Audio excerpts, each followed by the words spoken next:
"You're always in my shadow, Natalie. You always will be." Those words still echoed in my mind as I stood in the ornate ballroom of the Heathman Hotel in downtown Portland, watching my sister Victoria command the room like she always had. It was our parents' 40th wedding anniversary celebration, and naturally, Victoria had orchestrated the entire evening to revolve around herself. Before we jump back in, tell us where you're tuning in from, and if this story touches you, make sure you're subscribed, because tomorrow I've saved something extra special for you. The emerald green dress she wore cost more than most people's monthly rent, her perfectly styled auburn hair catching the light from the crystal chandeliers overhead. She moved through the crowd of family, friends, and relatives like a queen holding court, her laugh ringing out above the gentle hum of conversation and clinking champagne glasses. I smoothed down my navy blue dress, a simple piece I'd found at Nordstrom Rack 3 months ago, and tried to focus on celebrating my parents rather than dwelling on old wounds. Robert and Linda Harper deserved this night. 40 years of marriage, 3 successful children, and a thriving real estate business that had made them pillars of the Portland community. They sat at the head table, my father distinguished in his charcoal suit, my mother radiant in cream silk, both beaming as guests approached to offer congratulations. The evening had started normally enough. Victoria arrived fashionably late, making her grand entrance just as the cocktail hour was winding down. She swept into the room like she owned it, air-kissing relatives and complimenting the decorations she'd had no hand in planning. I had spent weeks coordinating with the hotel staff, arranging the floral centerpieces of white roses and eucalyptus, selecting the menu, and ensuring every detail was perfect for our parents. But within minutes of Victoria's arrival, she was accepting praise for the beautiful evening as if she'd masterminded every element herself. My brother Marcus, ever the peacekeeper, had given me a sympathetic look from across the room where he stood with his wife and 2 young daughters. At 35, Marcus had inherited our father's diplomatic nature and our mother's warm smile. He'd always been the bridge between Victoria and me, trying to smooth over the tensions that had existed since childhood. Tonight, however, even he seemed tired of playing mediator. The guest list read like a who's who of Portland society. There were colleagues from Harper and Associates, friends from the country club, neighbors from their Lake Oswego home, and extended family who'd traveled from Seattle and San Francisco for the occasion. The room buzzed with conversations about real estate markets, upcoming charity galas, and vacation plans to Tuscany and Napa Valley. It was the kind of gathering where appearances mattered, where every interaction was performed as much as it was genuine.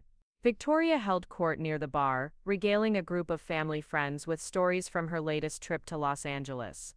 She'd been trying to break into acting for the better part of a decade, landing small roles in independent films and commercial work, but never quite achieving the breakthrough she constantly claimed was just around the corner. Still, she spoke of Hollywood with the authority of someone who belonged there, dropping names of directors she'd allegedly met and producers who were supposedly interested in her next project. I found myself gravitating toward my old friend Caroline Webb, who'd been my roommate at Oregon State and was now a successful pediatric nurse at OHSU. Caroline had always seen through Victoria's performances, even back in college when my sister would visit campus, and somehow managed to become the center of attention within minutes of arriving. Tonight, Caroline stood near the windows overlooking the city lights, nursing a glass of Pinot Noir, and observing the social dynamics with the same sharp intelligence that made her excellent at her job. The truth about my marriage had been weighing on me for months. Derek Manning wasn't just my husband of 3 years, he was also the celebrity crush Victoria had been obsessing over since she was 16 years old. She had posters of him covering her bedroom walls throughout high school, had driven to Seattle twice to attend his concerts, and had spent countless hours researching his personal life and career trajectory. When his television show became a breakout hit 5 years ago, Victoria's admiration had evolved into something approaching obsession. She followed his every move on social media, bought magazines whenever he graced the covers, and had even auditioned for a small role on his show, though she'd never made it past the initial callback. Derek and I had met in the most ordinary way possible. I was working as a marketing coordinator for a nonprofit environmental organization, and he was in Portland filming a documentary about sustainable farming practices in the Pacific Northwest. Our paths crossed at a coffee shop in the Pearl District where I was meeting with a potential donor, and he was hiding from fans behind oversized sunglasses and a baseball cap. What started as a brief conversation about the best local hiking trails had evolved into hours of discussion about environmental conservation, his passion project of converting his Los Angeles property into a sustainable garden, and our shared love of the Oregon coast. There had been no dramatic meet-cute, no love-at-first-sight moment worthy of a romantic comedy. Instead, there had been genuine connection, shared values, and the kind of easy conversation that made 3 hours feel like 30 minutes. When he asked for my number, I almost didn't believe he was serious. When he called the next day to ask if I wanted to join him for a hike up Mount Hood, I was certain he was just being polite to a local who'd offered to show him around. But Derek had been genuine in his interest, and over the course of his 6-week filming schedule in Portland, we'd explored the Columbia River Gorge, sampled food carts downtown, and spent quiet evenings at my small apartment in the Hawthorne district talking about everything from climate change to childhood memories. He'd been refreshingly normal, more interested in discussing the impact of industrial agriculture than sharing Hollywood gossip.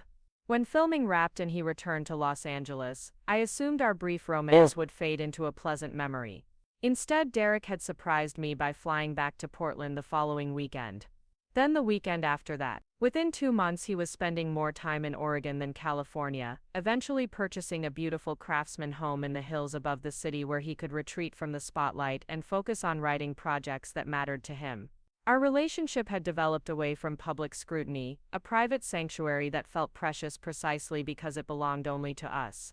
The decision to keep our relationship quiet hadn't been calculated or secretive. Derek valued his privacy, and I had no desire to thrust myself into the public eye. We'd married in a small ceremony at the Elk Cove Vineyards, surrounded by 20 close friends and family members who'd promised to respect our wish for discretion. Even my parents, who adored Derek for his kindness and intelligence rather than his fame, had honored our request to keep the marriage private until we were ready to share it publicly. Victoria, meanwhile, had continued her pursuit of acting opportunities in Los Angeles, completely unaware that her childhood crush was now my husband. She would call me from auditions complaining about the competition and the politics of the entertainment industry. She would text me photos from industry events she'd managed to attend, always hoping to network her way into better opportunities. And she would periodically mention Derek Manning, wondering aloud if he was dating anyone seriously or speculating about his upcoming projects. The irony of the situation hadn't been lost on me. For our entire lives, Victoria had been the one who got everything first and best. She'd been the prettier daughter, the more outgoing personality, the one who dated the quarterback and got elected to student council. I'd been the responsible one, the studious one, the one who helped with homework and remembered birthdays and made sure family gatherings ran smoothly. Victoria had always made it clear that she considered herself the star of our family story, while I was relegated to the supporting cast. Tonight, watching her hold court at our parents' anniversary celebration, I realized that the dynamic between us was about to shift dramatically. Not because I had planned it or schemed for it, but because life had simply unfolded in an unexpected direction. Tomorrow, Derek's publicist was scheduled to announce his engagement to a Portland woman, a reveal that would coincide with the release of his new environmental documentary. The announcement had been planned for months, timed to generate positive publicity for the film's message about sustainable living and conscious consumption. Victoria had no idea that her lifelong competition with me was about to take an unprecedented turn. She had no idea that while she'd been chasing fame and recognition in Los Angeles, I'd been building a life with the man she'd been dreaming about since we were teenagers. She had no idea that tomorrow's announcement would reveal not just Derek's engagement, but his marriage to the sister she'd always considered second best. Caroline appeared at my side, following my gaze to where Victoria was now posing for photos with our elderly great-aunt Margaret. "She's really performing tonight," Caroline observed quietly, her voice carrying the same mixture of amusement and exasperation that had characterized her commentary on Victoria for over a decade.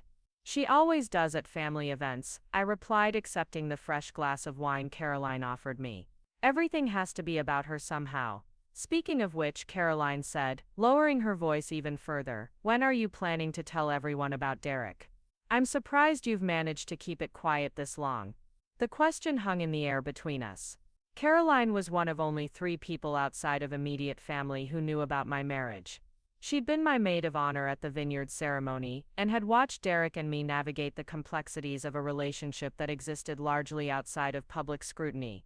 She'd also witnessed firsthand the way Victoria had reacted to any achievement or happiness in my life, from college acceptance letters to job promotions to previous relationships. Tomorrow, I said simply, his publicist is making the announcement as part of the documentary promotion. We thought it was time. Caroline's eyes widened slightly. She glanced across the room to where Victoria was now regaling a group of cousins with some elaborate story, her hands gesturing dramatically as she spoke. Victoria's going to lose her mind. Probably, I agreed. But that's not my responsibility anymore. The evening continued around us, guests moving between the bar and the appetizer stations, conversations flowing from business to family to travel plans. My parents made their rounds, graciously accepting congratulations and sharing stories from their 4 decades together. Marcus corralled his daughters away from the dessert table before they could spoil their dinner, while his wife snapped photos to document the family gathering. I found myself studying Victoria with new eyes, watching the way she commanded attention and admiration from everyone around her. For years I'd accepted her assessment of our relationship. She was the successful one, the beautiful one, the one destined for greatness. I was the reliable one, the quiet one, the one who made sure everyone else's needs were met. Preparing and narrating this story took us a lot of time, so if you are enjoying it, subscribe to our channel. It means a lot to us. Now back to the story. It had been easier to accept this narrative than to challenge it, especially when challenging Victoria typically resulted in dramatic scenes and family tension. But standing in that ballroom, surrounded by the celebration I'd planned and the family I loved, I realized that I'd outgrown the role Victoria had assigned me. I wasn't second best anymore, if I ever truly had been. I was simply different from my sister, with different priorities and different definitions of success. While she'd been chasing external validation and public recognition, I'd been building a life based on authentic connections and meaningful work. The revelation tomorrow would undoubtedly cause a stir, but it wouldn't be revenge or vindication. It would simply be the truth, finally brought into the light. Derek and I had built our relationship on mutual respect, shared values, and genuine affection. It had nothing to do with Victoria, and everything to do with 2 people who'd found something rare and worth protecting. As if summoned by my thoughts, my phone buzzed with a text message from Derek, who was currently in Vancouver finishing up a meeting with documentary distributors. "How's the family gathering? Thinking of you and missing you." His messages always carried the same warmth and consideration that had first drawn me to him, the sense that I was genuinely seen and valued for who I was rather than who someone else thought I should be. I typed back quickly, "Going well. Victoria is being Victoria. Can't wait to see you tomorrow." His response was immediate. "Last night of our secret. Are you ready?" Was I ready? I looked around the room at my family, at Victoria still performing for her audience, at my parents celebrating 4 decades of partnership. Tomorrow would bring changes that none of us could fully anticipate. The sister who'd always considered herself the star of our family story was about to discover that her supporting cast member had been living an entirely different narrative. "Ready?" I texted back, and for the first time in years, I truly meant it. The morning after the anniversary celebration dawned gray and drizzly, typical for Portland in early October. I woke in Derek's arms in our Craftsman home nestled in the West Hills, the city sprawling below us through floor-to-ceiling windows that offered glimpses of Mount Hood on clear days. Today, however, the mountains were shrouded in mist, and the familiar patter of rain against the windows created a cocoon of intimacy around our bedroom. Derek was already awake, scrolling through his phone with one arm wrapped around me. His dark hair was tousled from sleep, and he wore the wire-rimmed glasses he only put on in private moments like these. To the rest of the world, he was Derek Manning, the charismatic star of the hit drama series, Cascade Falls, and the face of several major environmental campaigns. To me, he was simply the man who made coffee exactly the way I liked it and remembered to water my herb garden when I traveled for work. "Patricia wants to do the announcement at 11, he said quietly, referring to his publicist who'd been strategically managing his career for the past 8 years. "She thinks that timing will catch the morning news cycle and give us maximum exposure for the documentary premiere next week." I nestled closer to him, breathing in the familiar scent of his cedar and bergamot cologne. "Are you nervous?" "About the publicity? No, about your family's reaction." He paused, setting his phone aside, and turning to face me fully. "That's different. I know how much they mean to you, especially after last night. The anniversary celebration had ended with my parents glowing from all the attention and well wishes, Victoria basking in compliments about her dress and her latest headshots, and Marcus diplomatically deflecting questions about when he might expand the family real estate business to Seattle. I'd driven home feeling oddly detached from the evening, as if I'd been watching my family perform in a play where I'd forgotten my lines. Victoria's going to be devastated, I admitted, voicing the concern that had been nagging at me since we'd set the announcement date. Not just because it's you, but because I kept it from her. She's going to feel betrayed. Derek's expression softened with the empathy that had first drawn me to him. He'd grown up as an only child in a family that valued emotional honesty, and the complex dynamics of sibling rivalry were foreign to his experience. Do you think you owe her the information? About us, I mean. It was a question I'd been wrestling with for months. In theory, my marriage was my private business, and I had no obligation to share intimate details with anyone, including my sister.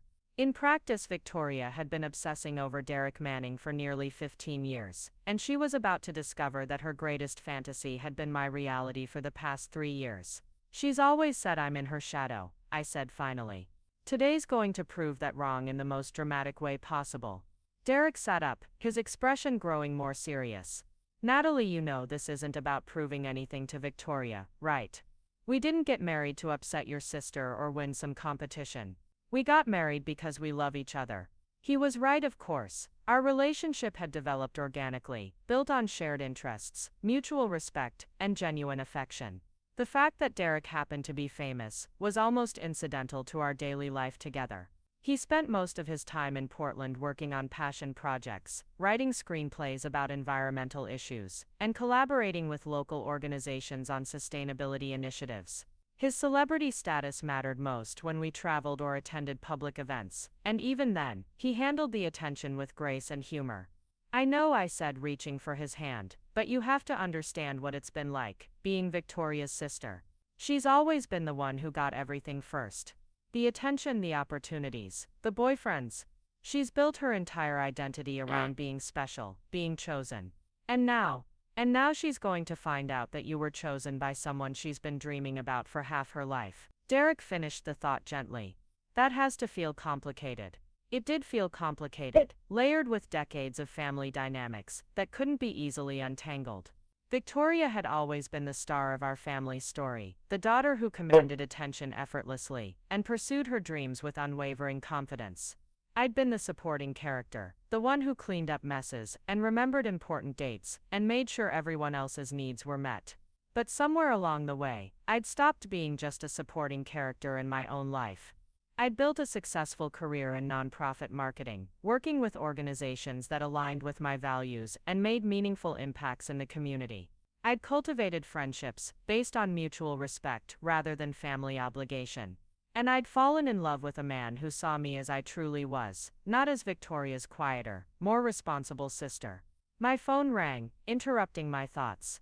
Caroline's name appeared on the screen, and I answered quickly, knowing she was probably calling about the anniversary party. Please tell me you're going to give me advance warning before the announcement goes live, she said without preamble. I want to be mentally prepared for the explosion.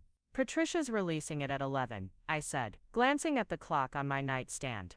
It was already 9:30, which meant I had 90 minutes before my life changed irrevocably. Derek's doing a brief interview with Entertainment Weekly to accompany the announcement, focusing on the documentary and his environmental work. And Victoria, I haven't told her yet. The admission hung heavy in the air. I probably should have said something last night, but the timing never felt right. Caroline was quiet for a moment. She'd witnessed enough Harper family dynamics to understand the complexity of the situation. Are you going to call her before the announcement? I think I have to.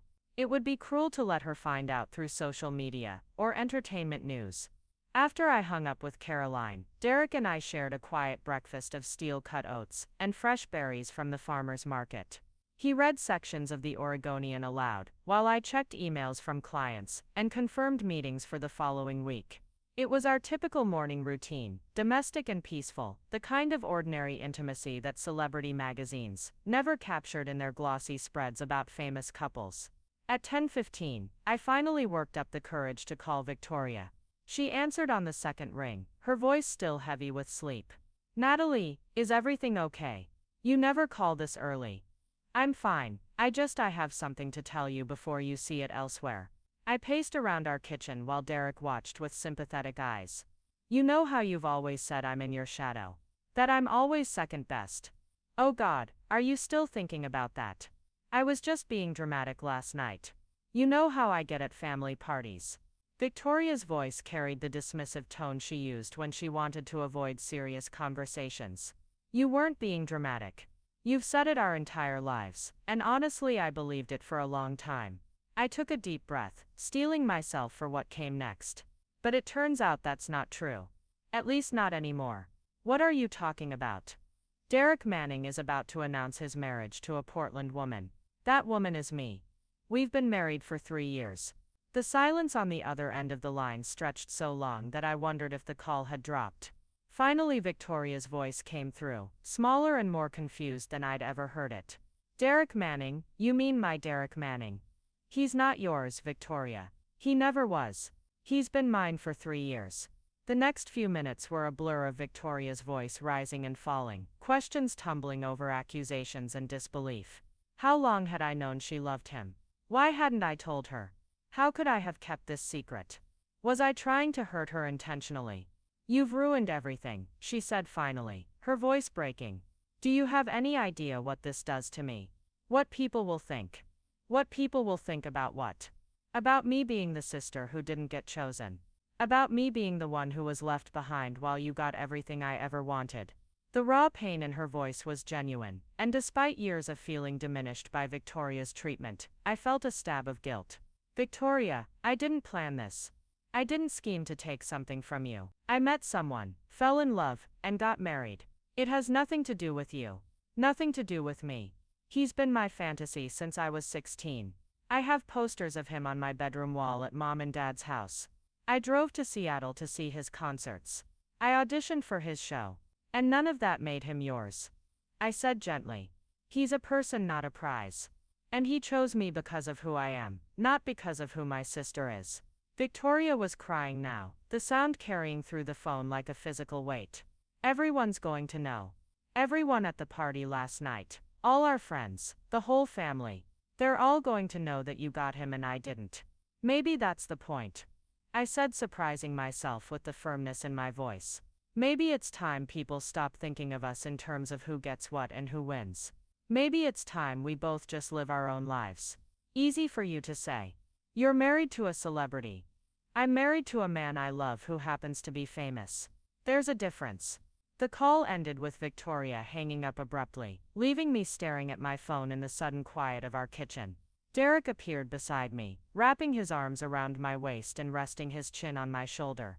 How did she take it? About as well as expected. She's devastated, angry, and feels betrayed.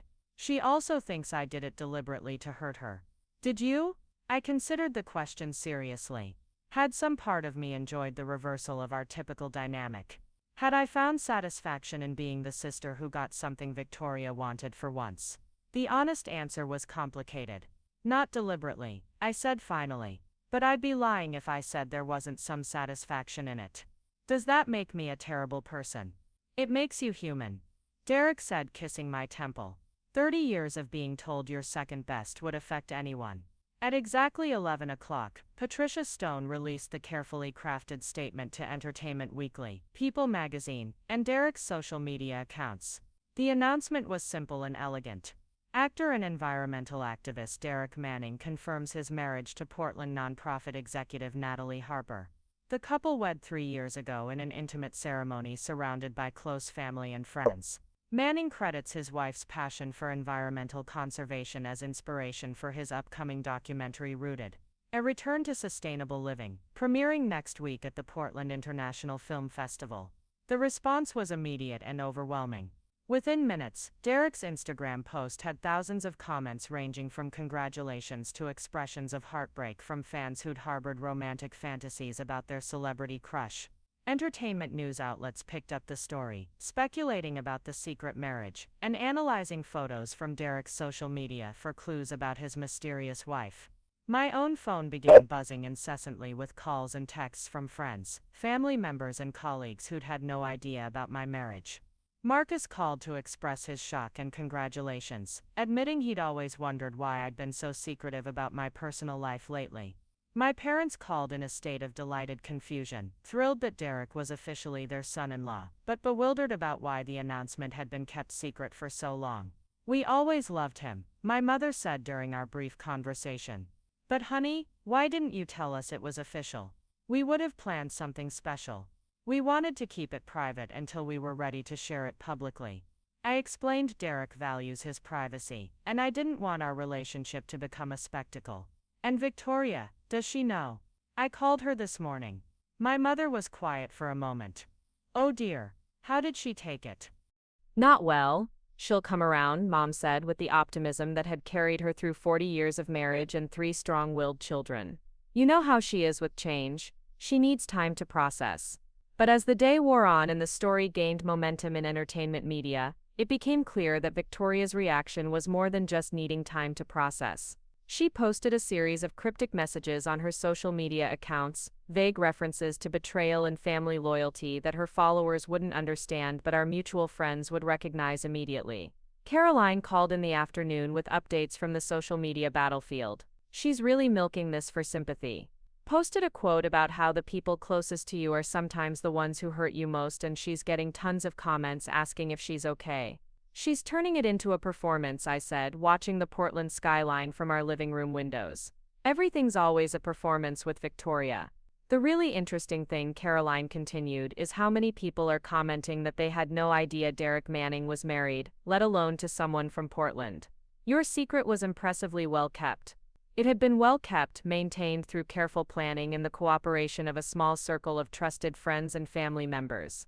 Derek's team had been expert at deflecting questions about his personal life, focusing interviews on his work and charitable causes rather than romantic speculation. We'd been photographed together at local events, but always in group settings where our relationship wasn't the focus. The strategy had allowed us to build a genuine partnership away from public scrutiny, but it had also created the current situation where Victoria felt blindsided and betrayed. In her mind, I'd been living a secret life that directly impacted her own dreams and aspirations. By evening, the story had reached local Portland news stations, with reporters gathering outside Derek's usual coffee shop and my office building downtown. The nonprofit where I worked issued a brief statement confirming my marriage and requesting privacy for both our organization and my family. My colleagues, who'd known Derek only as my supportive husband who occasionally volunteered for environmental events, were struggling to adjust to his celebrity status. "It's surreal," said Jennifer, my coworker who'd chatted with Derek countless times at office parties without realizing his fame. "He's always been so normal, so down to earth. I never would have guessed he was famous." That normalcy was exactly what had drawn me to Derek in the first place. Despite his success and public recognition, he remained grounded in his values and genuine in his relationships. He didn't perform his personality the way Victoria did, didn't seem to need constant validation or attention. He was content to be himself, whether that self was addressing a crowd of environmental activists or helping me plant tomatoes in our backyard garden. The contrast between Derek's authenticity and Victoria's perpetual performance had become more apparent as the day progressed. While Derek handled media attention with grace and humor, deflecting personal questions while promoting his documentary, Victoria continued her social media campaign for sympathy and attention. "She's posted 12 times today," Caroline reported during her evening update. "All of them designed to generate comments and concern. She's really committed to playing the victim in this scenario." "Maybe she is the victim," I said, feeling the weight of family loyalty despite everything. "I did keep this from her for 3 years. I knew how much Derek meant to her, and I never said anything." "You didn't owe her that information," Caroline said firmly. "Your marriage isn't about Victoria, no matter how much she wants to make it about her."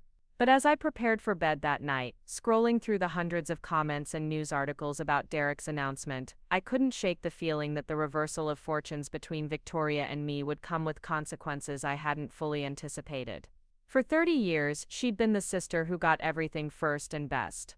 Tomorrow, she'd wake up to a world where I was the one being envied, discussed, and celebrated.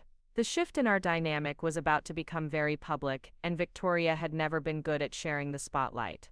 3 weeks into what the entertainment media had dubbed Derek Manning's secret marriage scandal, I discovered just how calculated Victoria's response had been.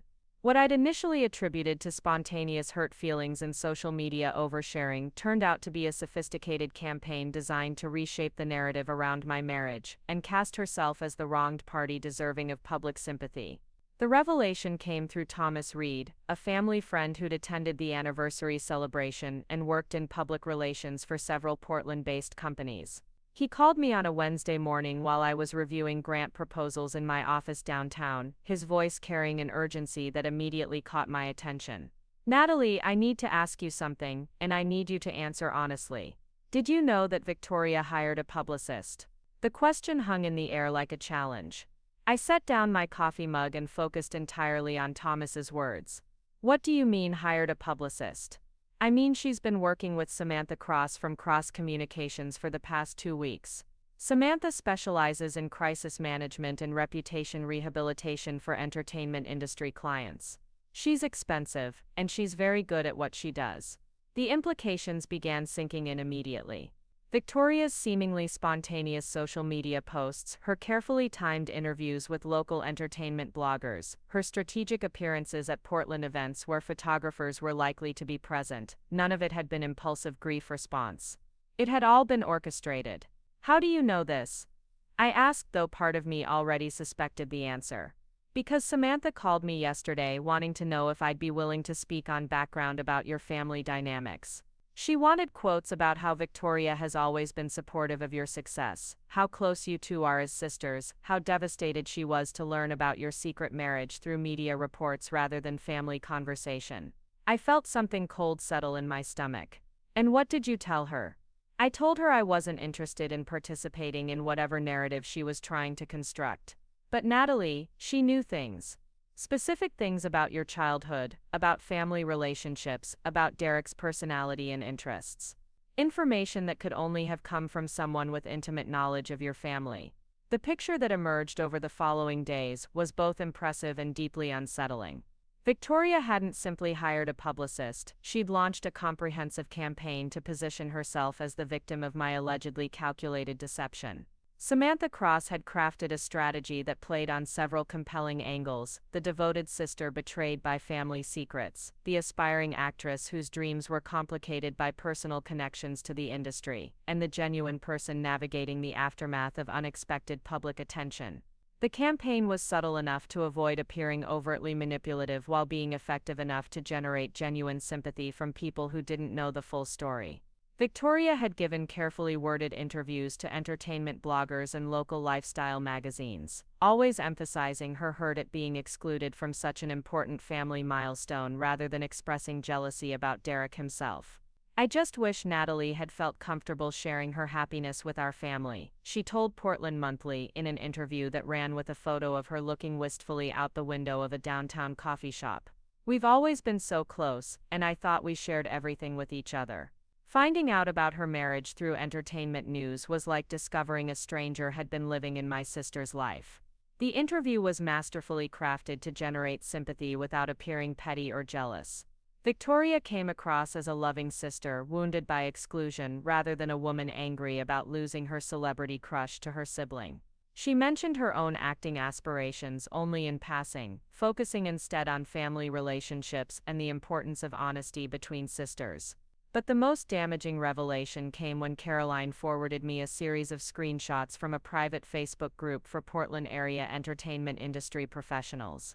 Someone had posted the Portland Monthly interview along with additional context about Victoria's longtime crush on Derek, her unsuccessful audition for his television show, and her recent move back to Portland after struggling to find consistent work in Los Angeles. "Poor Victoria," one comment read. "Imagine being in love with someone for years and then finding out your own sister secretly married him. That has to be devastating." "The sister definitely should have said something," another person had written. Even if she didn't owe Victoria a heads up about dating Derek, keeping a marriage secret for 3 years is pretty cold. I wonder if the sister knew about Victoria's feelings and pursued Derek anyway. That would be really twisted. The comments continued in that vein, with dozens of Portland area actors, directors, and industry professionals dissecting my motivations and speculating about family dynamics they knew nothing about. Someone had even shared photos from Victoria's old social media posts showing her Derek missing memorabilia, creating a visual narrative of her long-standing admiration that made my secret marriage appear even more deliberately hurtful. The most troubling aspect of the entire campaign was how reasonable Victoria's position appeared to outside observers. She wasn't claiming ownership over Derek or suggesting that I'd stolen him from her.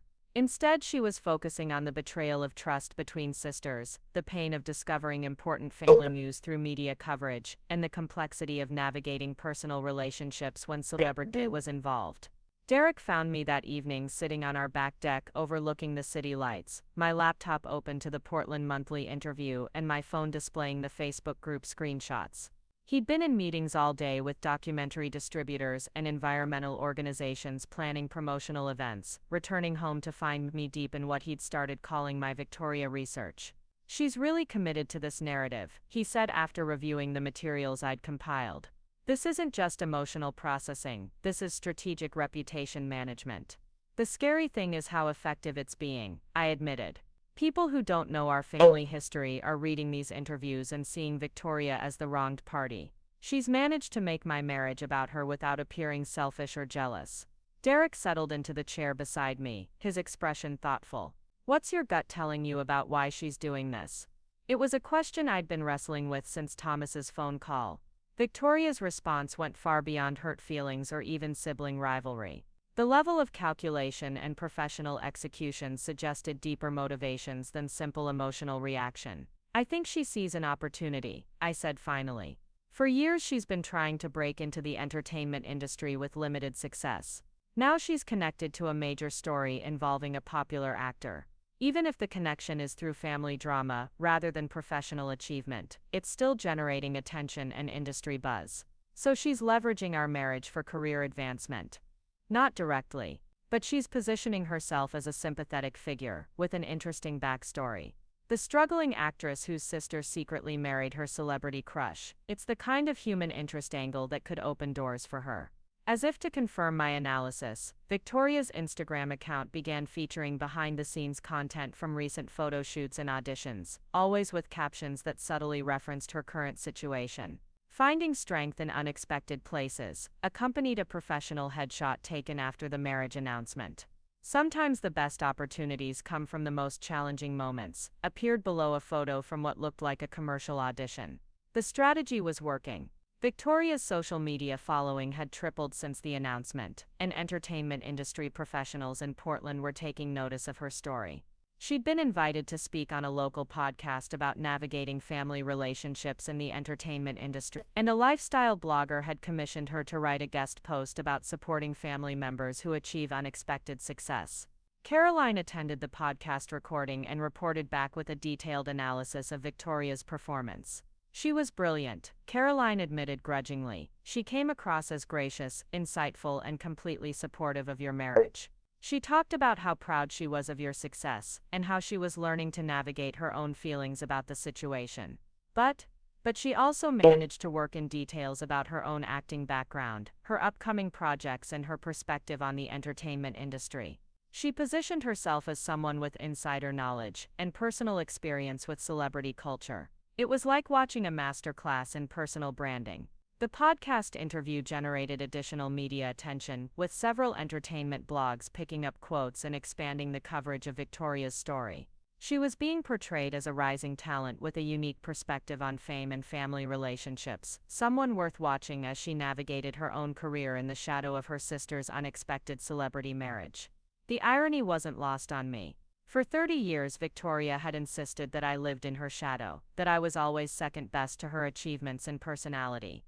Now she was using my marriage to generate the kind of industry attention she'd been seeking for years, effectively stepping into my shadow while simultaneously claiming victim status. The most unsettling development came when Derek's manager Patricia Stone called to discuss what she termed the Victoria situation. Patricia had been monitoring the media coverage and social media discussions, tracking how Victoria's narrative was affecting public perception of Derek and his upcoming documentary. "She's not hurting Derek's reputation directly," Patricia explained during our conference call. "If anything, the mystery around his private life has generated additional interest in his work. But she's creating a subplot that could overshadow the environmental message we're trying to promote. What kind of subplot? Derek asked. The family drama angle. Entertainment media loves a story with personal conflict, and Victoria's giving them exactly that. Instead of focusing on sustainable living and environmental consciousness, interviews about the documentary are starting with questions about your secret marriage and your sister-in-law's feelings about the situation. Patricia had screenshots of recent entertainment news articles that demonstrated her point. Derek Manning's environmental doc premieres amid family drama, read one headline. Another asked, how Derek Manning's secret marriage divided a Portland family. The documentary's important message about climate change and sustainable living was being buried under speculation about family relationships and sister rivalry. Victoria's not saying anything negative about Derek directly, Patricia continued. She's actually quite complimentary about him in interviews. But she's keeping the focus on personal relationships rather than professional achievements. It's subtle, but it's effective at redirecting attention. Derek and I exchanged glances across our kitchen table where we'd taken the call. This was exactly the kind of media circus we'd hoped to avoid by keeping our marriage private for so long. Now Victoria's response to our announcement was creating the very spectacle we'd been trying to prevent. What are our options? I asked. We could ignore it and hope the interest dies down naturally, Patricia said. Or we could address it directly, maybe through a joint interview where you and Derek discuss your relationship and family dynamics openly. That would give Victoria exactly what she wants, Derek pointed out. More attention, more drama, more opportunity to position herself as part of the story. True, Patricia agreed. But it would also allow you to control the narrative instead of letting her shape it through her interviews and social media presence. The conversation continued for another 20 minutes, covering various strategic options and their potential consequences. By the end, we'd decided to monitor the situation for another week before making any decisions about public response. Patricia would continue tracking media coverage and public sentiment while Derek focused on promoting the documentary's environmental message. But privately, I was beginning to understand that Victoria's campaign represented something more significant than temporary media manipulation. She was systematically rewriting the story of our family relationships, casting herself as the gracious sister supporting my success while privately building her own platform on the foundation of our shared connection to Derek. The most troubling aspect was how effective her strategy was proving to be. People who'd known our family for years were beginning to express sympathy for Victoria's position, questioning whether I'd been unnecessarily secretive or deliberately hurtful in keeping my marriage private. Even some of my closest friends were suggesting that I owed Victoria an apology for the way she'd learned about my relationship. Maybe you could reach out to her, suggested my coworker Jennifer during a coffee break. She seems really hurt, and she's being so gracious about the whole situation in her interviews. It might help to clear the air between you two. Similar suggestions came from other well-meaning friends and family members who were consuming Victoria's carefully crafted media narrative without understanding the deeper history of our relationship. They saw her current graciousness and public support without knowing about the decades of competition, dismissiveness, and casual cruelty that had characterized her treatment of me. That evening, I sat in our home office reviewing Victoria's recent interviews and social media posts, trying to identify the specific techniques she was using to reshape public perception. The strategy was sophisticated enough that I began to suspect Samantha Cross was even more skilled than Thomas had initially suggested. Victoria's content consistently hit several key themes: family loyalty, personal growth through adversity, and gracious support for others' success. She never appeared bitter or jealous, instead projecting an image of mature reflection and emotional intelligence. When asked about her own career aspirations, she framed them in terms of being inspired by Derek's commitment to meaningful projects rather than seeking fame for its own sake. Watching Derek's dedication to environmental causes has really influenced my own thinking about the kind of projects I want to pursue, she told a lifestyle blogger. I'm much more interested in work that has social impact than just building a traditional entertainment career. The statement was brilliant in its positioning. Victoria appeared thoughtful and values-driven, while simultaneously associating herself with Derek's reputation for meaningful work. She was leveraging his credibility to enhance her own professional image without appearing opportunistic or calculating. Derek found me still analyzing Victoria's media strategy well past midnight, my laptop surrounded by printed articles and handwritten notes mapping her messaging themes. "You're giving her exactly what she wants," he said gently, settling beside me on the office couch. "She's living rent-free in your head, and she knows it." "But look at what she's doing," I said, gesturing to my research materials. "This isn't random emotional processing. This is a calculated campaign designed to advance her career while making me look like the villain in our family story. And what are you going to do about it?" The question stopped me cold. I'd been so focused on documenting Victoria's strategy that I hadn't considered my own response options. I could continue monitoring and analyzing her moves, but that reactive approach wasn't serving my interests or protecting my peace of mind. "I could expose what she's doing," I said slowly. "Show people the calculated nature of her response, the professional publicity strategy, the way she's leveraging our family drama for career advancement." "And how would that make you look?" Another excellent question. Revealing Victoria's tactics would require me to appear petty, jealous of her media attention, and focused on family conflict rather than my own life and marriage. It would give her exactly the kind of dramatic confrontation she could use to generate additional sympathy and attention. It would make me look like the jealous sister who can't stand sharing the spotlight, I admitted. "Exactly, so what's your alternative?" I looked around our home office, at the life Derek and I had built together, at the work I was passionate about, and the marriage that brought me genuine happiness. The alternative to engaging with Victoria's campaign was simply to live my life authentically, focus on my own goals and relationships, and let her media strategy run its course without my participation. I could ignore her completely, I said. Focus on my own work, my own marriage, my own happiness. Let her have whatever attention she's generating, and not worry about controlling the narrative. "That sounds like the woman I married," Derek said, pulling me close. "The one who builds her own success instead of competing for scraps of someone else's approval." As we prepared for bed that night, I made a decision that felt both liberating and terrifying. I would stop monitoring Victoria's media appearances, stop analyzing her strategy, and stop worrying about how her narrative might affect public perception of my marriage. Instead, I would focus on the life I'd actually built, the relationships that actually mattered, and the work that actually fulfilled me. Victoria could have the spotlight she'd always craved.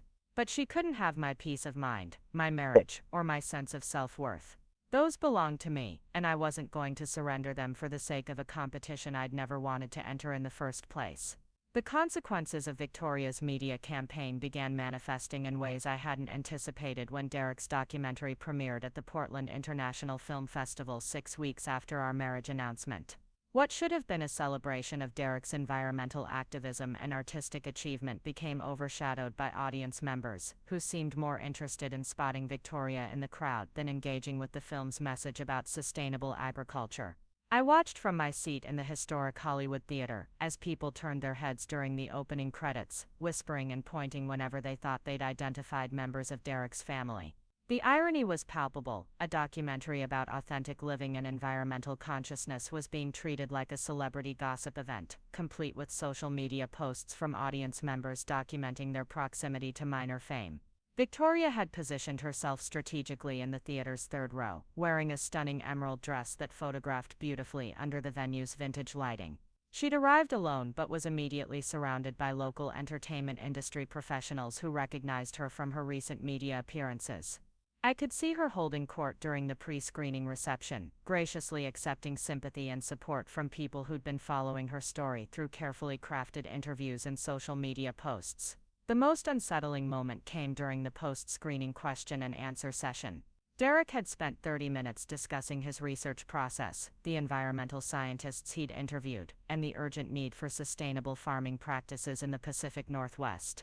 When the moderator opened the floor for audience questions, the first 3 inquiries had nothing to do with environmental issues. "Derek, how has your wife's family responded to the documentary? Are they supportive of your environmental message?" asked a woman I didn't recognize from the middle section of the theater. "Can you tell us about collaborating with family members who are also in the entertainment industry?" came from a man in the front row who kept glancing back at Victoria. "What advice would you give to other couples navigating privacy in the public eye, especially when family dynamics are complicated?" asked someone whose question was clearly designed to generate quotable content for entertainment blogs. Derek handled each question with the diplomatic grace he'd developed over years of media training, consistently redirecting attention to the documentary's environmental themes and the urgency of climate action. But I could see the frustration in his posture, the slight tension around his eyes, that appeared whenever interviews veered away from substantive topics toward personal speculation. The most important message of this film, he said after the third personal question, is that individual choices about consumption and sustainability have collective impact. Every decision we make about food, transportation, and resource use affects the planet we're leaving for future generations. That's what I hope audiences will discuss as they leave here tonight. His attempt to refocus the conversation worked temporarily, generating several thoughtful questions about organic farming techniques and renewable energy applications. But the underlying current of celebrity fascination remained, fueled by Victoria's strategic presence and the ongoing media narrative about our family dynamics. The after-party at a downtown restaurant confirmed my fears about how Victoria's campaign was affecting Derek's professional reputation. Instead of conversations about environmental policy and sustainable living, I overheard multiple discussions about sister relationships, family secrets, and the ethics of keeping marriages private.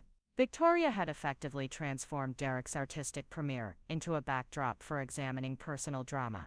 "She's really handling this whole situation with such grace," I heard someone say near the bar. "It can't be easy having your sister marry your celebrity crush, but she's being so supportive publicly." I read that interview where she talked about learning to find strength in unexpected challenges, another person replied. "She seems like she's really growing from this experience." It makes you wonder about the sister though, right? Why keep something like that secret for so long? Seems unnecessarily hurtful. The conversations continued throughout the evening, with Victoria serving as an unwitting focal point for discussions that had nothing to do with Derek's actual work. She moved through the party with practiced charm, accepting congratulations on her handling of recent events, and discussing her own upcoming projects with industry professionals who might not have given her the time of day 6 months earlier. Marcus found me standing on the restaurant's outdoor patio, watching the Willamette River reflect the city lights while trying to process the evening's dynamics. He'd flown up from San Francisco for the premiere, bringing his wife and daughters for what was supposed to be a family celebration of Derek's achievement. "This isn't what any of us expected," he said, joining me at the railing overlooking the water. "Victoria's really turned this into something else entirely. Did you know she hired a publicist?" I asked, grateful to finally discuss the situation with someone who understood our family's history. Marcus's expression shifted from confusion to understanding to something approaching anger. "She hired a publicist. For what?" I explained what Thomas Reed had discovered about Samantha Cross and the comprehensive media strategy that had been guiding Victoria's response. Marcus listened with growing disbelief as I described the calculated nature of her interviews, the strategic positioning of herself as the wronged but gracious sister, and the way she'd leveraged our family drama into career opportunities. "Jesus, Natalie, I thought she was just processing her emotions publicly, like she always does. I didn't realize it was this orchestrated. She's building her entire professional brand around being Derek Manning's sympathetic sister-in-law," I said. "Tonight isn't about celebrating Derek's documentary. It's about Victoria maintaining her media narrative and networking with industry professionals who are interested in her story." Marcus was quiet for several minutes, processing the implications of what I'd shared. He'd always been protective of family relationships, working to maintain harmony between Victoria and me despite our complicated dynamic. Learning about the calculated nature of her response was clearly challenging his assumptions about her motivations. "What are you going to do about it?" he asked finally. "Nothing," I said, surprising myself with the certainty in my voice. "I'm not going to compete with her for attention or try to expose her strategy. I'm going to focus on my own life and let her have whatever spotlight she's creating for herself." "That's probably smart," Marcus agreed. "But it's also infuriating to watch her manipulate the situation like this." The evening's most revealing moment came near the end of the party when Victoria approached Derek and me as we were preparing to leave. She'd been circulating through the crowd all night, but this was her first direct interaction with us since the documentary screening. "Derek, congratulations on such a beautiful film," she said with genuine seeming warmth. "The environmental message is so important, and you presented it in such an accessible way. Thank you, Victoria. I appreciate your support." She turned to me with a smile that looked perfect for the photographers who were still capturing candid moments from the party. "Natalie, I'm so proud of how you and Derek are using his platform to highlight environmental issues. It's inspiring to see family members supporting causes that matter." The interaction lasted less than 2 minutes, but every word was carefully chosen for public consumption. Victoria expressed pride in our work, support for Derek's message, and admiration for our partnership. Anyone watching would see a loving sister graciously celebrating her family's success despite personal challenges. But I could see the calculation behind every gesture, the awareness of how the moment would photograph and what quotes might be pulled for entertainment blogs. Victoria wasn't having a spontaneous family interaction. She was performing another scene in the ongoing drama she'd constructed around our marriage announcement. Derek's manager Patricia Stone had been monitoring the party's social media coverage in real time, and she pulled us aside as we were leaving to discuss the evening's impact on Derek's professional objectives. The documentary got great reviews from the critics who were here tonight, she reported. But the social media conversation is still focused on family dynamics rather than environmental themes. Victoria's presence created a secondary narrative that's competing with the film's actual message. What does that mean for the wider release?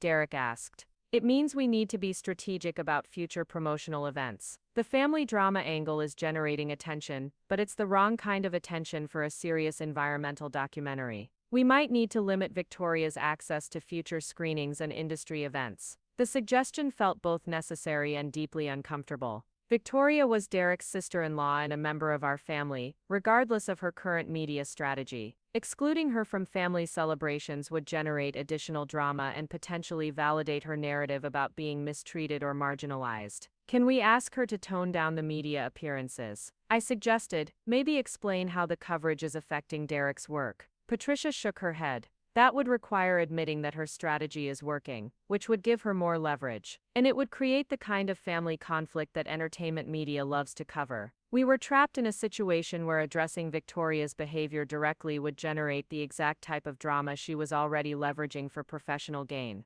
Any attempt to limit her access or request changes in her media strategy would become part of the story she was telling about family relationships and personal growth through adversity. The ride home from the premiere was quiet, both Derek and I processing the evening's events and their implications for our future. The documentary had been well received by environmental activists and film critics, but the conversation around it had been shaped by celebrity culture and family gossip rather than substantive policy discussions. I'm sorry, I said as we pulled into our driveway. This isn't what you wanted for your premiere.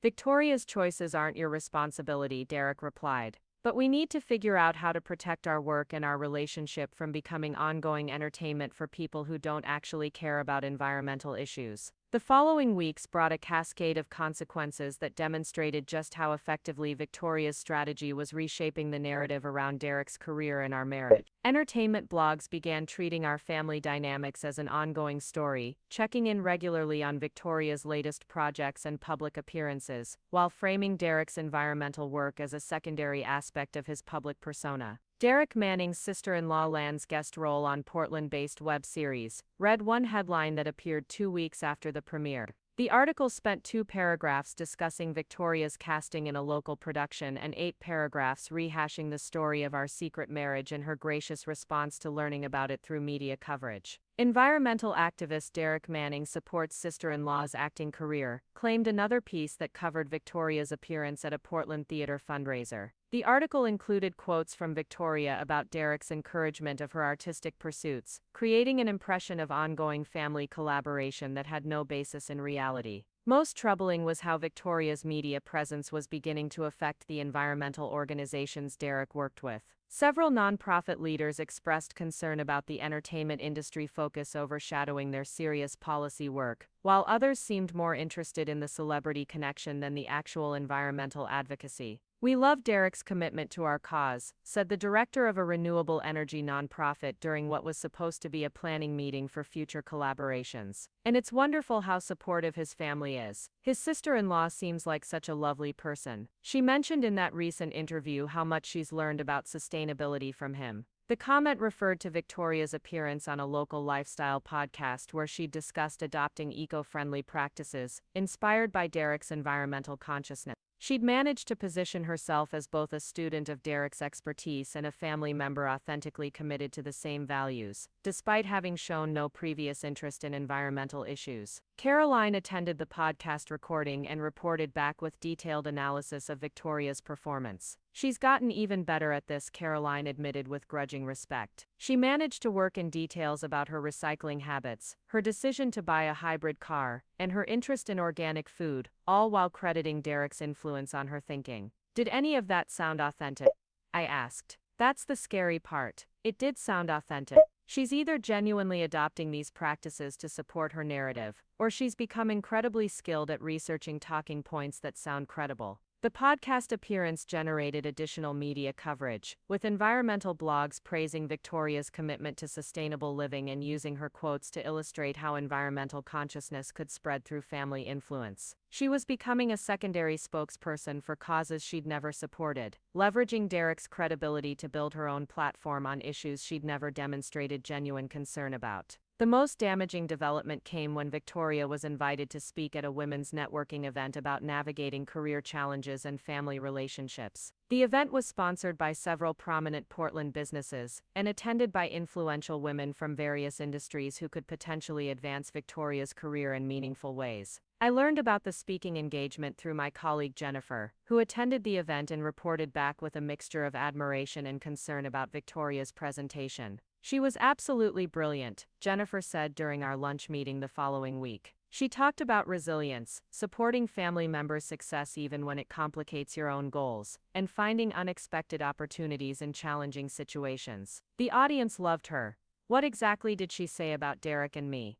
She was very classy about it. She talked about learning to celebrate other people's happiness even when it triggers your own insecurities, and how she's discovered that her connection to Derek's work has opened her eyes to environmental issues she'd never considered before. She positioned the whole situation as a growth opportunity rather than a betrayal. Victoria had delivered what sounded like a thoughtful reflection on personal development and family loyalty, while simultaneously building her professional network and reinforcing her brand as the gracious sister navigating unexpected celebrity connections. The speaking engagement generated invitations to serve on nonprofit boards, participate in additional panel discussions, and collaborate with local businesses on community initiatives. Within 3 months of our marriage announcement, Victoria had transformed herself from a struggling actress with limited connections into a sought-after speaker and community leader whose story resonated with professional women facing their own career and family challenges. She'd leveraged our family drama into genuine opportunities that had nothing to do with Derek's fame and everything to do with her ability to articulate universal themes of resilience and personal growth. The transformation was so complete and convincing that even I began questioning my own perceptions of her motivations. Was it possible that Victoria's response had been genuine emotional processing that happened to generate professional opportunities? Could her media strategy have been less calculated than I'd assumed?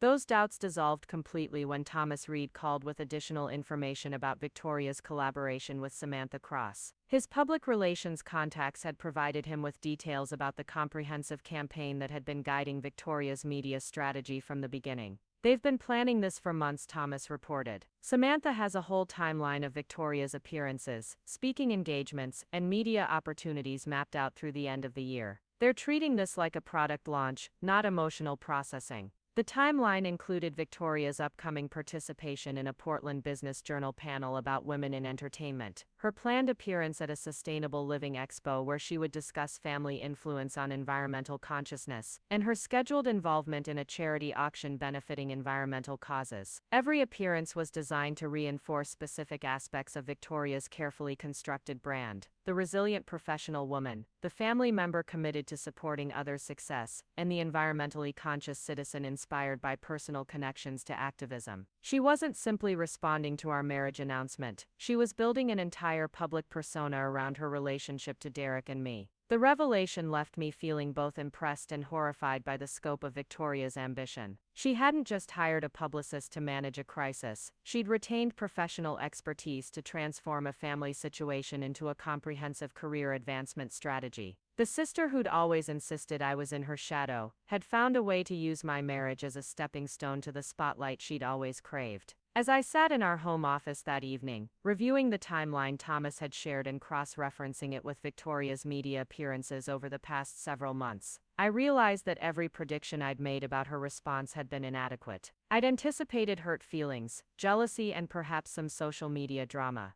I hadn't anticipated a sophisticated campaign designed to leverage our family dynamics into sustainable career advancement. Derek found me surrounded by printed articles and handwritten notes, my laptop displaying Victoria's upcoming speaking schedule and her steadily growing social media following. "She's building an empire," I said without looking up. "She's turned our marriage into her personal brand, and she's monetizing it through speaking fees, board positions, and networking opportunities." "And how does that affect us?" Derek asked, settling beside me with the patience he'd shown throughout Victoria's entire campaign. It was the right question, the one that cut through all my analysis and research to the core issue. Victoria's success in leveraging our marriage for her own advancement was impressive in its calculated ambition, but it didn't actually diminish anything Derek and I had built together. Her media strategy couldn't touch the authentic relationship we'd developed, the meaningful work we supported, or the life we'd created away from public attention. "It doesn't," I said finally, closing my laptop and setting aside my research materials. "Her success doesn't diminish ours. Her attention doesn't compete with our privacy. Her brand doesn't affect our marriage. So what do you want to do about all this information you've gathered?"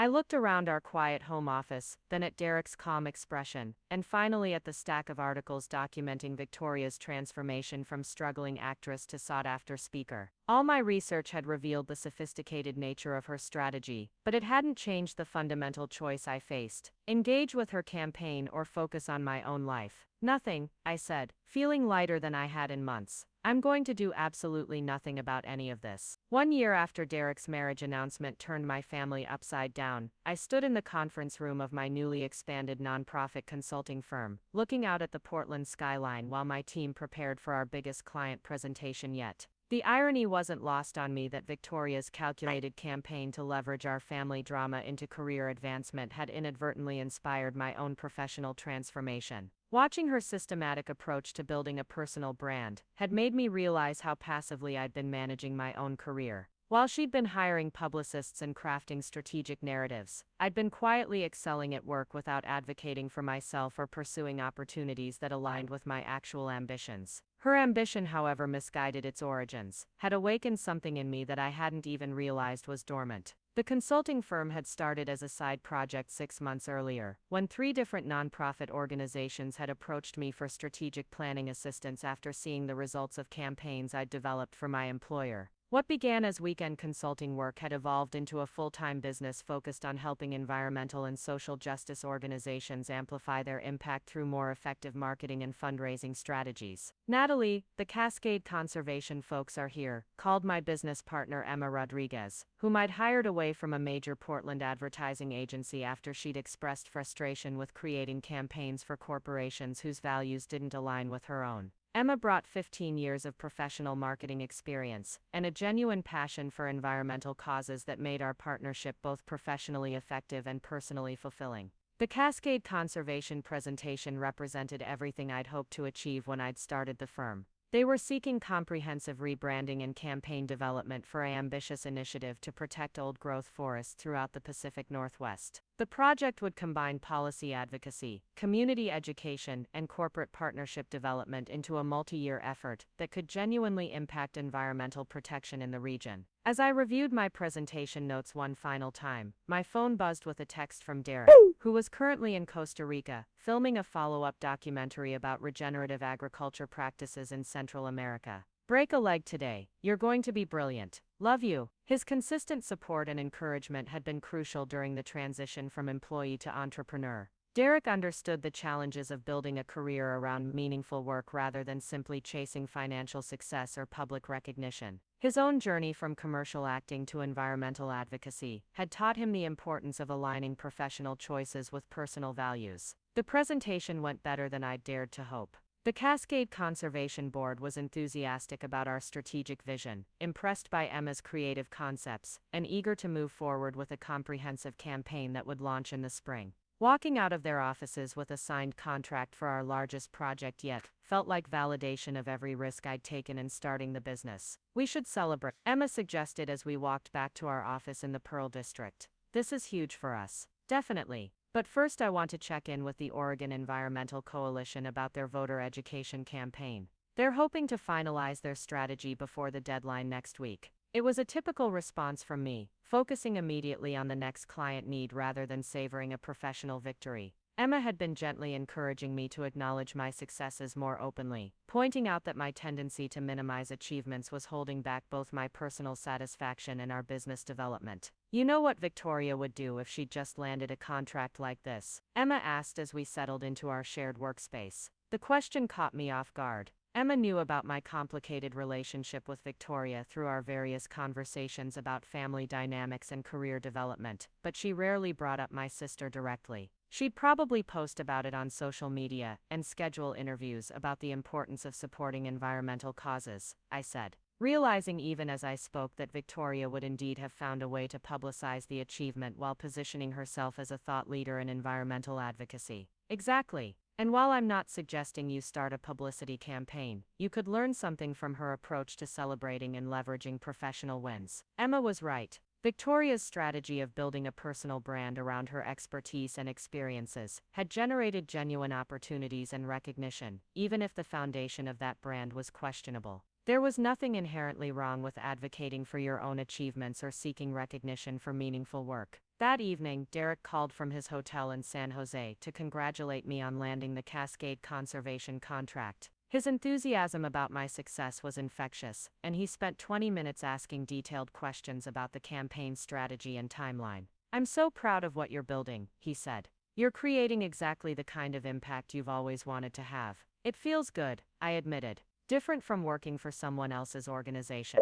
More personal, more connected to my actual values." "Any regrets about leaving the corporate nonprofit world?" "None at all. I should have done this years ago." "What stopped you?" It was a question I'd been pondering since launching the firm. The practical concerns about financial security and health insurance had been manageable, especially with Derek's stable income and benefit. The real barrier had been psychological, a deeply ingrained belief that I wasn't qualified to lead my own organization or pursue my most ambitious professional goals. "I think I believed Victoria's narrative about me," I said slowly. "That I was the supporting character, the one who helped other people succeed, but wasn't destined for my own spotlight. Starting my own business felt presumptuous, like I was overstepping my role." "And what changed your mind?" "Watching her build an entire career around being my sister-in-law," I said with a laugh. If she could leverage a family connection into speaking engagements and board positions, I figured I could leverage 20 years of nonprofit experience into my own consulting practice. Derek was quiet for a moment. "So Victoria's campaign actually inspired you to pursue your own goals?" "In a weird way, yes. She showed me what's possible when you advocate for yourself strategically. I just decided to apply that energy to work that actually matters to me." The conversation continued for another hour, covering Derek's documentary progress, my plans for expanding the consulting firm, and our shared excitement about the environmental projects we were each pursuing. It struck me how naturally our professional ambitions complemented each other, creating a partnership that enhanced both our individual goals and our relationship.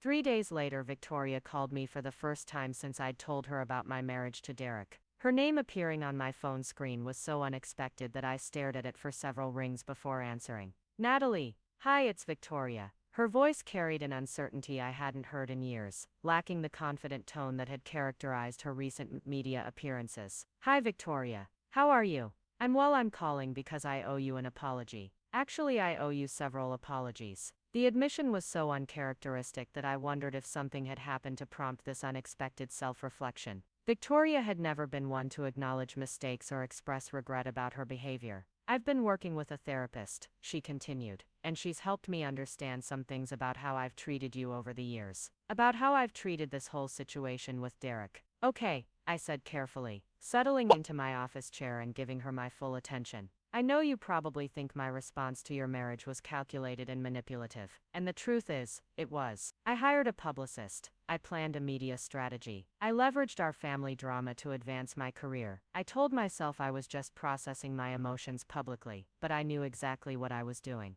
The honesty was startling. I'd expected Victoria to continue maintaining the narrative she'd built about gracious acceptance and personal growth through adversity. Admitting to calculated manipulation was a departure from everything she'd said publicly about the situation. "Why are you telling me this now?" I asked. "Because I finally understand what I was really angry about. It wasn't that Derek chose you instead of me. He was never mine to choose. It was that you had this amazing secret life that proved everything I'd believed about our relationship was wrong." She paused, and I could hear her taking a shaky breath before continuing. I've spent our entire lives believing that I was the successful sister, the interesting one, the one destined for great things. You were supposed to be the reliable background character who supported my dreams and made sure everyone else was taken care of. Finding out about Derek shattered that story completely. The admission was more honest than anything Victoria had ever shared with me about our family dynamics. It was also devastating in its clarity about how she'd perceived our relationship and my role in her personal narrative. I realized that I wasn't angry about Derek at all, she continued. I was angry that you'd built this incredible life without me knowing about it. You'd found love, success, and happiness on your own terms, and I couldn't handle the fact that you didn't need my validation or approval. Victoria, let me finish, please. I need to say this. Her voice was steadier now, carrying a determination I recognized from childhood moments when she decided to confess some wrongdoing to our parents. I turned your marriage into my opportunity because I couldn't accept that you'd outgrown the role I'd assigned you. I made it all about me because I couldn't bear the thought that you'd become the sister with the more interesting life. The conversation continued for 45 minutes, with Victoria sharing insights from her therapy sessions about competition, identity, and the toxic dynamics we'd developed over decades of sibling rivalry. She acknowledged the calculated nature of her media campaign, the way she'd leveraged Derek's fame for her own advancement, and the hurt she'd caused by making our family relationships into public entertainment. I'm not asking you to forgive me, she said as our call was winding down. I know I damaged things between us, and I know it might take a long time to rebuild any trust. But I wanted you to know that I understand what I did, and I'm working on becoming someone who doesn't need to compete with her sister to feel valuable. After we hung up, I sat in my office for a long time, processing Victoria's unexpected honesty and considering what it might mean for our future relationship. Her apology felt genuine, but it also came after she'd already achieved many of her professional goals through the strategies she was now regretting. Was her remorse authentic, or was it another calculated move designed to repair family relationships now that she no longer needed the drama for career advancement?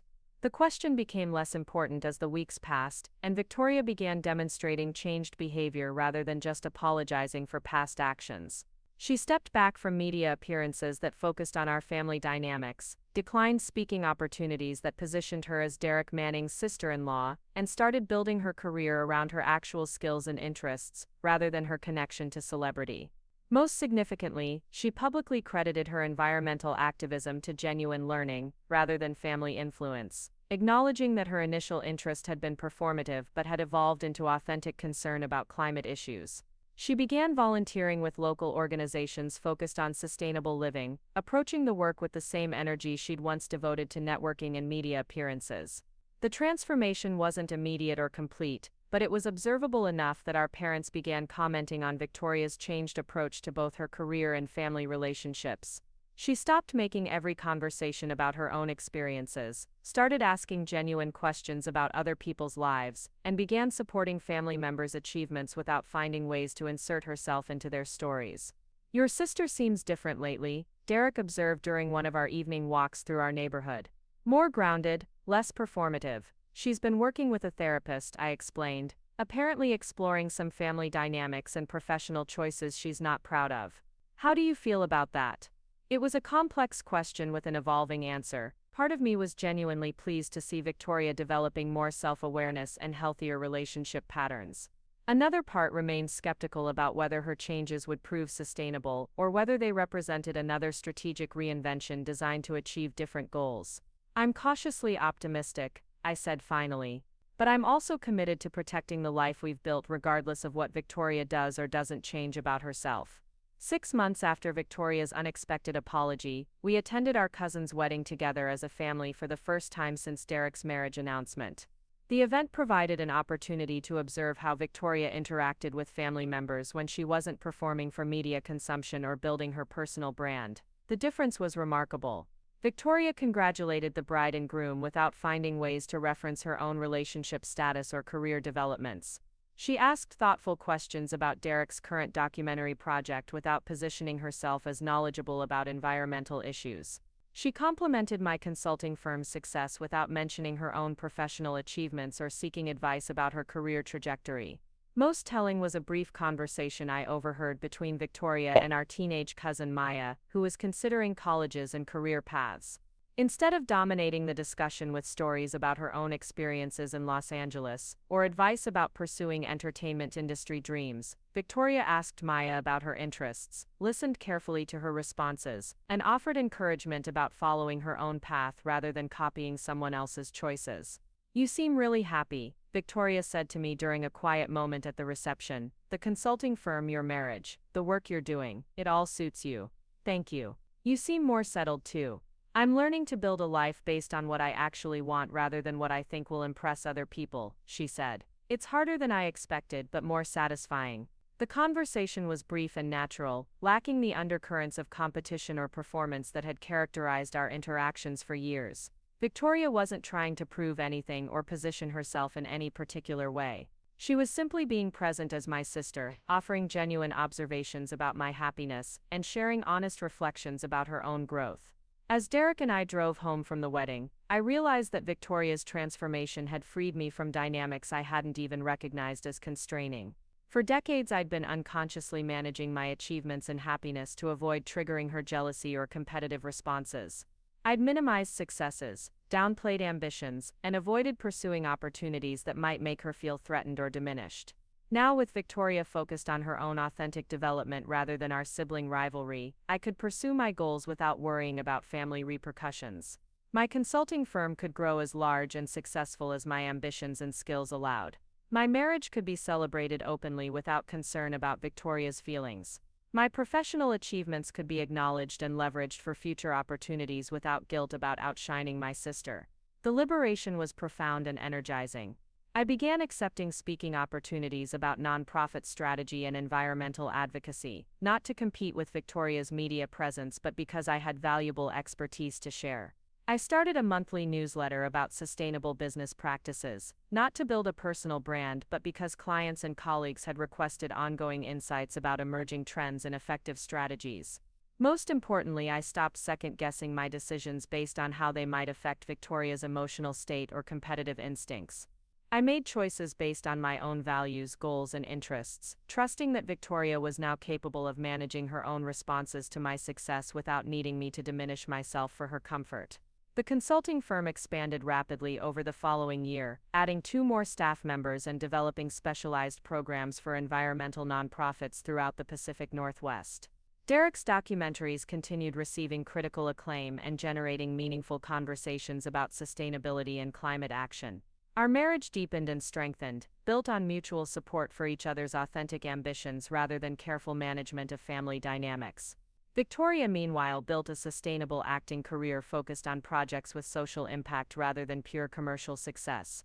She became involved with theater companies that addressed environmental and social justice themes, using her platform to highlight important causes rather than seeking attention for its own sake. Her media appearances focused on the substance of her work rather than personal drama or family connections. The sister who had once insisted I was always second best had discovered that authentic success wasn't about winning competitions or claiming spotlight.